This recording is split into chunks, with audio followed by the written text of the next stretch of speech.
Okie The first time I watched ReZero, I wasn't that big of a fan. I remember thinking the main character was just really annoying, and I was absolutely one of those people that unironically wanted Subaru to pick Rem over Emilia. I was young and kinda stupid, so now that I'm old and still stupid, I thought I should come back to ReZero. And guess what? Natsuki Subaru is still unfathomably cringe. But I kind of get it now. See, the whole point of ReZero is to explore what would happen if a Twitch simp was transported to a fantasy world. Natsuki Subaru is a hikikomori, or a NEET, which stands for not in education, employment, or training. Right off the get-go, this should sound off the alarms that this guy is not in the right frame of mind. However, we're being tainted by past isekai where the shut-in loser suddenly becomes overpowered and gets all the girls. Realistically, people that shut themselves away from the world are mentally unwell, struggling in a world that doesn't like to talk about mental awareness. They're people that feel so trapped or helpless in their current life that they can't help but run away from their peers and curl up in a ball. Isekai is usually meant as a reset, a start over for people that have given up on their previous worlds, but a fantasy adventure isn't a therapy session. Fundamentally, nothing has changed inside. Natsuki Subaru is stupid, which is kind of weird to say because there have been multiple points where Subaru has actually proven his intelligence, quite good at crafting plans, and shown to have pretty decent battle instincts. But he's very stupid.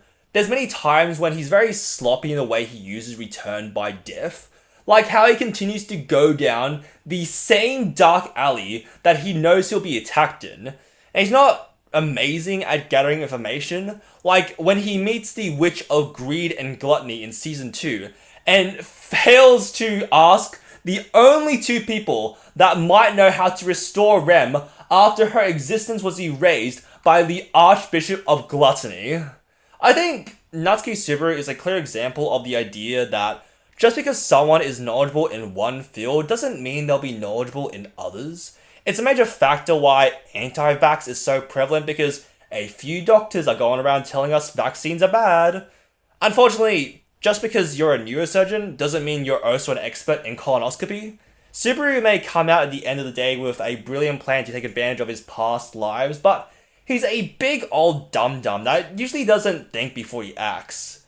Natsuki Subaru has a hero complex.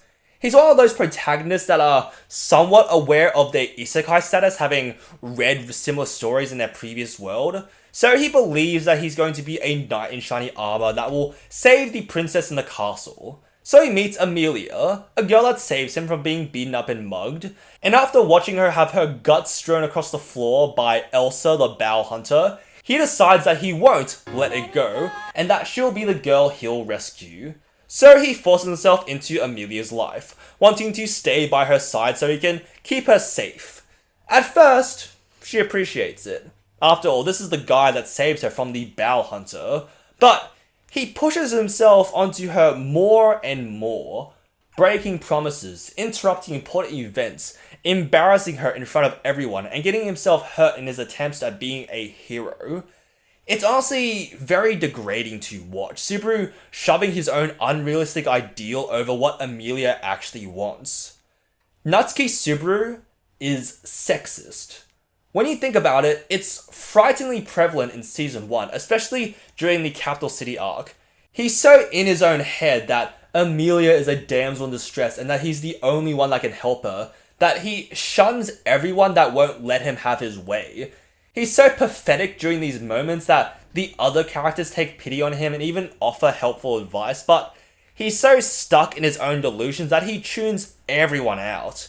It's one of the saving graces that help keep me sane during this arc, seeing everyone call him out on his bullshit.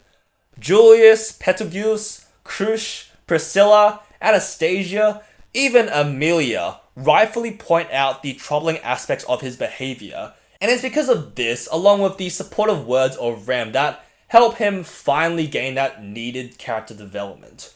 Side note, I completely realize now how much of an incel mindset it is to want Subaru to just jump ship to the first girl that confesses to him when he loves someone else. The idea that just any girl will do to place a band-aid on that gaping void that is loneliness. Very stupid of teenage me, but we live and learn.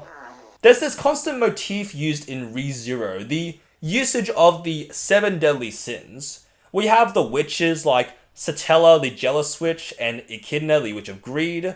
The archbishops like the energetic, slothful Betelgeuse Romney Conti, and the selfish, greedy Regulus Corneus, and the creatures of gluttony like the white whale and the great rabbit. If we go back to Betelgeuse, there's multiple times where he asks Subaru whether he's the Archbishop of Pride because of the witch smell that Return by Death creates, which, when you think about it, makes a lot of sense for his character. Natsuki Subaru is prideful, all in the attempt to hide his own insecurities, trying to live up to the false ideal that he is a hero that can do anything on his own, that everyone else is helpless until the great Natsuki Subaru can swoop in to fix everything. It even continues on in Season 2, where he tries to take over a trial that Amelia is tasked to complete, believing that she shouldn't have to hurt herself at this moment, failing to realize that he, along with Puck, is treating Amelia, a candidate for Queen of the Country, like a sheltered little girl that needs to be coddled. He has to be shown again and again that his current way of thinking just isn't working out. It's the prevalent theme across the 2 seasons, banging his head against the wall over and over until the other characters have to pull him out of the rut that he's dug himself in. The self-hating, stupid, stubborn, impulsive, insecure, can't read a room to save his life, Natsuki Subaru. Natsuki Subaru can change. Which is why Return by Death is the perfect ability for him, because for as much as it helps him reverse the deaths of his friends, it also gives him the amazing ability to correct his own mistakes. The amount of times where we have said something stupid, fucked up immensely, hurt someone that we care about, how we wish we could have had a rewind button to erase our shame and proceed as a better person who has learned from our wrongdoings. I said a fantasy adventure isn't a therapy session, but what it does do is force Subaru into situations where he can't just huddle up on his bed and hate himself. There's no cushy life living under his parents' roof, never having to worry about what to eat next, let alone whether he will survive until the next day. He has to make the effort to actively improve himself, to gain the self-love, intelligence, flexibility, vigilance, confidence, social awareness to support those around him, the ones closest to Natsuki Subaru.